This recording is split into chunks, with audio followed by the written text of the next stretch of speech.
Hello दोस्तों, computer science with Python video series में एक बार फिर आप लोगों का स्वागत है। लास्ट सेशन में हम लोगों ने मेमोरी कॉन्सेप्ट जो स्टडी करना स्टार्ट किया था। प्राइमरी मेमोरी और कैश मेमोरी के बारे में डिस्कशन किया था। आज हम लोग सेकेंडरी मेमोरी के बारे में डिस्कशन करेंगे। देखिए, सेकेंडरी मेमोरी जो है आपके कंप्यूटर सिस्टम में रिक्वायर्ड क्यों होती है। सबसे पहला क्वेश्चन यही आ जाता है, why do we need secondary memory. सबसे सिंपलेस्ट आंसर इसका ये है कि ऐसा नहीं है। प्राइमरी मेमोरी जो आपका होता है वो टेम्परेरी होता है। लाइट ऑफ होने पे वो वोलेटाइल होता है, तो उसका डेटा इरेज हो जाता है। नाउ अगर आपको लॉन्ग टाइम तक अपने इंफॉर्मेशन को सेव करके रखना है, फ्यूचर में आपको वो इन्फॉर्मेशन दोबारा से चाहिए, देन आप सेकेंडरी मेमोरी का यूज करते हैं। यानी कि सेकेंडरी मेमोरी में आप अपने डेटा को एक लंबे समय तक स्टोर करके रख सकते हैं। वो आपका 100 ईयर्स भी हो सकता है, 10 ईयर्स भी हो सकता है, 5 ईयर्स भी हो सकता है। दूसरा, आप उसको आपके पास एक अच्छी फैसिलिटी होती है कि वो पोर्टेबल होता है। यानी कि आपको किसी दूसरी जगह अगर अपनी डेटा को लेके जाना है तो आपको पूरा कंप्यूटर सिस्टम लेके जाने की ज़रूरत नहीं है। आप अपने जो पोर्टेबल डिवाइस है उसमें वो इन्फॉर्मेशन कैरी कर सकते हैं। सेकेंडरी मेमोरी का ये एक अच्छा यूज है कि पोर्टेबिलिटी इसमें होती है, एंड ये आपकी परमानेंट होती है, नॉन वोलेटाइल होती है। इसीलिए इसको हम फिक्स स्टोरेज बोलते हैं कि आपका जो मीडिया है, जो आप ऑडियो या वीडियो, डिफरेंट काइंड ऑफ आपकी फाइल फॉर्मेट्स हैं, उनको कंप्यूटर में जो स्टोर करवाते हैं, वो आप अगर सेकेंडरी मेमोरी पे स्टोर करवा रहे हैं तो वो आप उसको पोर्टेबल होता है, आप उसको दूसरी जगह ले जा सकते हैं। ये आपका मेन रीज़न था कि आपका डेटा परमानेंट स्टोर हो जाता है इसके अंदर, और दूसरा इसमें पोर्टेबिलिटी होती है। ये दो मेन रीज़न थे जिसकी वजह से हम लोग सेकेंडरी मेमोरी का बहुत ज़्यादा यूज होने लगा है। एंड जो आपकी रैम होती है, जो प्राइमरी मेमोरी होती है, वो आपकी वोलेटाइल होती है, जिसमें आपका इलेक्ट्रिसिटी टर्न ऑफ होने पे आपका डेटा लॉस हो जाता है, आपकी इन्फॉर्मेशन लॉस हो जाती है। उससे बचने के लिए हमारे पास ऑप्शन होता है कि हम सेकेंडरी मेमोरी का यूज़ करें, राइट। दूसरा, पोर्टेबिलिटी, जैसे आप डेटा अपने सीडी में, फ्लैश ड्राइव में, पेन ड्राइव में, या फिर आपकी एक्सटर्नल हार्ड डिस्क भी आपके पास होती हैं, तो आप एक्सटर्नल हार्ड डिस्क में भी अपना डेटा स्टोर करवा सकते हैं। डिफरेंट जो सेकेंडरी स्टोरेज मीडिया हैं उनके बारे में हम लोग स्टडी करने वाले हैं अभी। मेनली हम इसको 3 टाइप्स में कैटेगराइज करते हैं: magnetic storage media, optical storage media और सॉलिड स्टेट स्टोरेज मीडिया। अगर मैं बात करूं मैग्नेटिक स्टोरेज मीडिया जो आपका है, इसमें आपके पास क्या होता है, एक मैग्नेटिक मीडिया होता है, यानी कि उसमें मैग्नेटिक टेप हो सकती है, फ्लॉपी डिस्क हो सकती है, हार्ड डिस्क हो सकती है, जिसके अंदर आपके पास एक मैग्नेटिक सेंसिटिव लेयर की कोटिंग उसके ऊपर होती है। जो भी आप यूज करते हो, चाहे फ्लैश डिस्क हो या मैग्नेटिक टेप हो, उसके ऊपर एक कोटिंग होती है मैग्नेटिक सेंसिटिव लेयर की, जिसपे आप क्लॉकवाइज और एंटी क्लॉकवाइज डायरेक्शन में मैग्नेटाइज उसको करते हैं, जो उसको कंप्यूटर 0 और 1 रीड करता है। अगर वो क्लॉकवाइज आपने लिया है तो वो आपको 1 रीड करेगा, एंटी क्लॉकवाइज वहाँ पे आपने डायरेक्शन में उसको डेटा एंटर किया है तो आपको 0 रीड करेगा। तो इस तरीके से मैग्नेटिक टेप से डेटा कंप्यूटर जो है वो रीड करता है। दूसरा, आपके पास फ्लॉपी डिस्क हो सकता है, डिस्केट जिसे हम लोग कहते हैं। Floppy disk is a flexible disk, right. और ये पहले यूज होता है, आज जो है वो यूज नहीं होता है। एंड इसकी जो स्टोरेज कैपेसिटी थी वो 1.44 थी, और ये भी आपका एक मैग्नेटिक प्रोटेक्टिव लेयर इसके अंदर होती है, और उस पर हल्का सा भी स्क्रैच आ जाता है तो वो ख़राब हो जाता है। इसलिए उसको किससे कवर करते थे, प्रोटेक्टिव प्लास्टिक एनवलप से हम उसको कवर करके रखते थे। एंड जो नेक्स्ट वन है वो आपका हार्ड डिस्क है, जो आपका बहुत ज़्यादा यूज होता है आपके कंप्यूटर सिस्टम्स के अंदर, ओके। और उसका जो स्ट्रक्चर है वो कुछ इस तरीके का होता है। इसमें देखिए, आप देख सकते हैं आपके पास जो हार्ड डिस्क होती है उसके अंदर इस तरीके से आपके पास ट्रैक्स बने होते हैं, सर्कुलर ट्रैक्स बने होते हैं, और ये ट्रैक्स फर्दर आपके जो है सेक्टर्स में आपके डिवाइडेड होते हैं। यानी कि ये आपका पर्टिकुलर एक सेक्टर हो जाता है, ठीक है। इस तरीके से सेक्टर्स में डिवाइडेड होती है।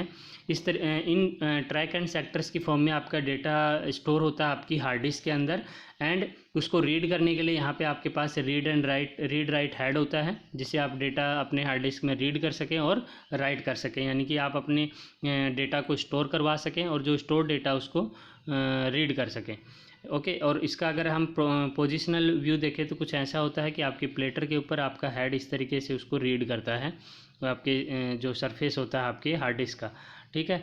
और इसमें जो स्पिंडल जो आपका सिलेंडर टाइप का शेप होता है, उसमें ये आपका मूव करता है हार्ड डिस्क, तो उसके रेस्पेक्टिव आपका हेड का मूवमेंट होता है, और वो हेड उसकी जो आप रिक्वायर्ड पोजीशन पे जाते हैं तो हेड का मूवमेंट भी उस पोजीशन पे जाके उस डेटा को रीड करता है, मूव करता है।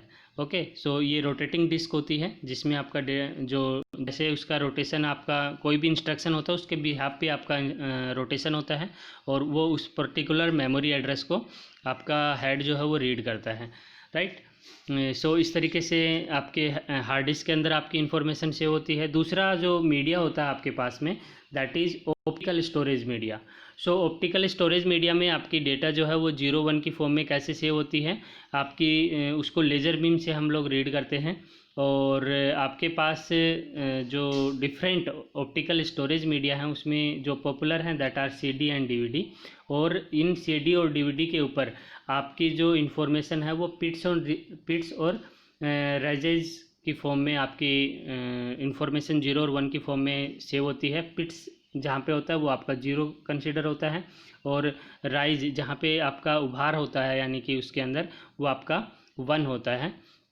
ये आप इस तरीके से भी समझ सकते हैं कि आपकी जो CD में आप जब देखते हैं तो वो भी, उसमें भी आपको इस तरीके का जो व्यू है वो आपको नज़र आता है।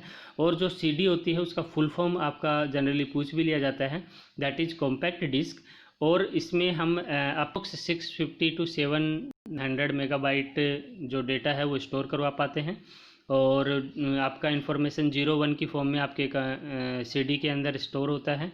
नाउ जो आपकी CD होती है, this pattern is then stamped into 1.2 mm clear polycarbon disc. जो आपकी CD होती है उसमें आपकी इस तरीके की लेयर होती है, उसमें जो रिफ्लेक्टिव मेटल्स होता है वो आपका यूजुअली हम एल्यूमिनियम या गोल्ड का यूज़ करते हैं, और उसका इतनी बहुत थिन लेयर इसके ऊपर होती है।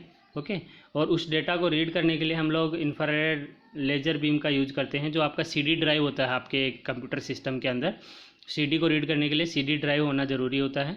ओके, वो CD ड्राइव क्या करता है, उसमें लेजर बीम होती है जो इसके डेटा को रीड कर पाती है।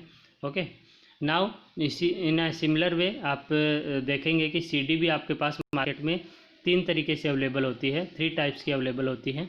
सबसे पहला होता है CD-ROM, compact disk read only memory. नाम पूरा याद रखना है। रीड ओनली मेमोरी होती है, यानी कि ये मैन्युफैक्चर टाइम पे ही बना दी जाती है, उसके बाद इसमें कोई चेंज नहीं होता, सिर्फ आप उसको यूज कर सकते हो, रीड कर सकते हो।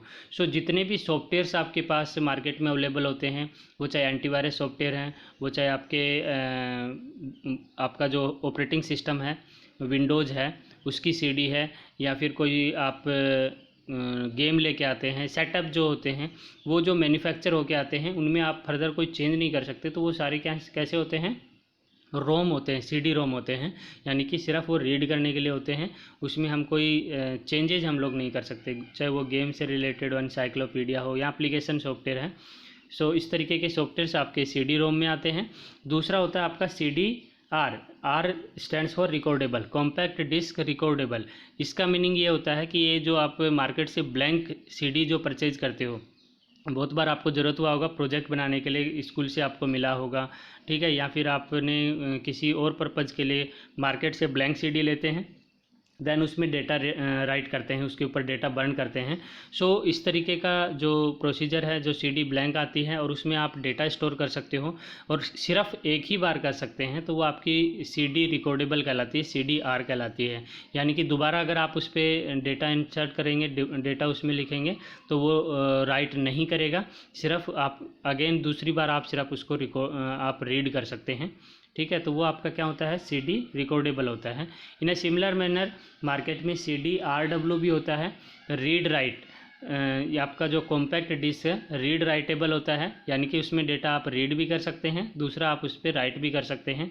और राइट का मीनिंग यहाँ पे है कि अगर एक बार आपने डेटा स्टोर किया है तो दोबारा भी अगर आपको ज़रूरत है तो आप उसमें दोबारा से डेटा उस पर राइट कर सकते हैं। एंड जैसा CD होता है, CD का ही एक एक्सटेंडेड वर्जन कह सकते हो, आपका DVD होता है, और DVD का पूरा नाम होता है डिजिटल वर्सेटाइल डिस्क, और समटाइम्स हम इसको डिजिटल वीडियो डिस्क भी बोलते हैं।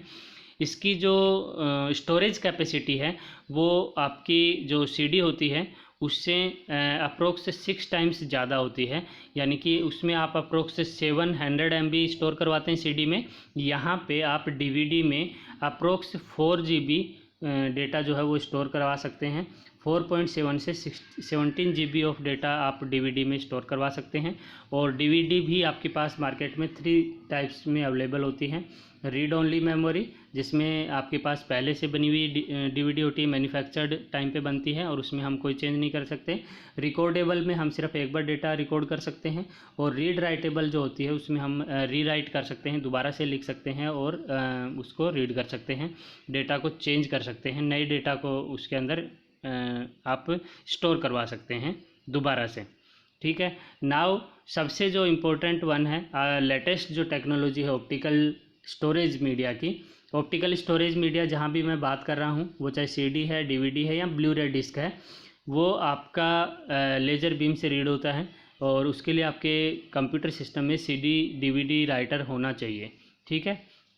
नाउ जो ब्लू रे डिस्क है वो आपका और हाईली एडवांस टेक्नोलॉजी है सीडी और डीवीडी से, जहाँ पे आप डीवीडी में अप्रोक्स 4.7 से 27 GB डेटा स्टोर करवा सकते थे। यहाँ पे आप ब्लू रे डिस्क में वन लेयर में, एक सिंगल लेयर में आप डेटा 27 GB स्टोर करवा सकते हैं और डबल लेयर में आप उसमें 54 GB डेटा आप अपने ब्लू रे डिस्क में स्टोर करवा सकते हैं। तो ये आपके पास एक अच्छा मीडियम है आपको अपने कंप्यूटर का बैकअप रखने के लिए।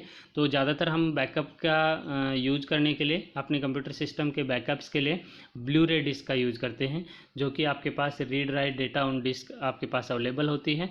और दूसरा ये होता है कि ये आपकी बहुत फास्ट होती है सीडी और डीवीडी से, राइट।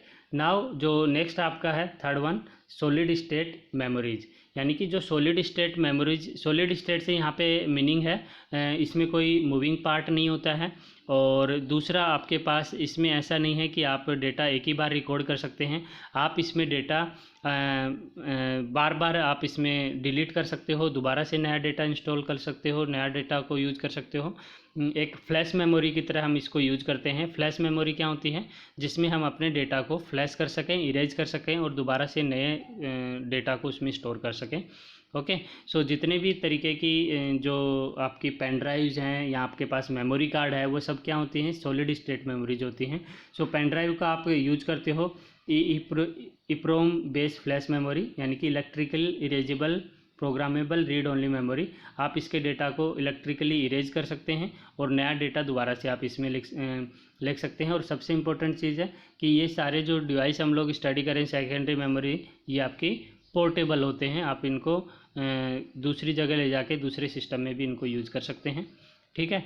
ये आपकी बात हुई कि आपके जो डिफरेंट 3 आपके सेकेंडरी स्टोरेज डिवाइस थे। नाउ बात करते हैं कि आपके कंप्यूटर में जो इनपुट आउटपुट पोर्ट्स होते हैं, कनेक्शंस होते हैं, यानी कि आप अपने कंप्यूटर को पेरिफेरल डिवाइसेस से कैसे कनेक्ट करते हैं। पेरिफेरल डिवाइसेस वो डिवाइसेस होते हैं जो आप अपने कंप्यूटर में अलग से यानी कि इनबिल्ट नहीं होते, आप उनको यूज करते हो। जैसे कीबोर्ड को आप अपने कंप्यूटर में अटैच करते हो, माउस को अटैच करते हो, प्रिंटर को अटैच करते हो। सो दीज ऑल आर मैं कहूँगा कि ये सारे पेरिफेरल डिवाइसेस हैं।